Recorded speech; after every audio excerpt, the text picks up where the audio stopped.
আমি বারবার বলেছি যে দিনে একটি মাত্র শব্দ কিন্তু সিরিয়াসলিভাবে শিখলে তোমার ইংলিশ ভোকাবুলারি বুস্ট হবেই। আজকে আমরা যেটা শিখব সেটি হলো পার্নিশাস। পার্নিশাস এটি একটি অ্যাডজেক্টিভ। এর মিনিং হলো having a harmful effect specially in a gradual or subtle way. আমরা বাঙালিতে বাংলায় না বলে বুঝবো না, চলো বাংলায় বোঝার চেষ্টা করি। পার্নিশাস মানে কি হলো না, যে জিনিস ধীরে ধীরে কিন্তু মারাত্মকভাবে ক্ষতি করে, অর্থাৎ ক্ষতিকর, ধ্বংসাত্মক, মারাত্মক প্রভাব ফেলে এমন। এটি সাধারণত কোনো অভ্যাস হতে পারে, কোনো প্রভাব হতে পারে, নীতি হতে পারে, রোগ হতে পারে।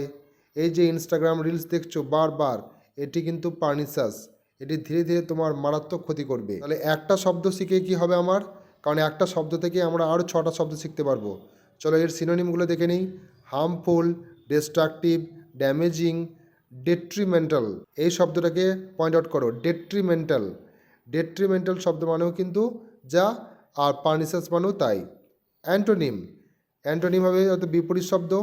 Beneficial, helpful, advantageous and harmless, তার কোনো ক্ষতি নেই। এক্সাম্পল দেখবো আর পরীক্ষাতে কেমন আসে সেটা দেখে নেবো। Corruption is a pernicious problem in society. The pernicious influence of bad company ruined him.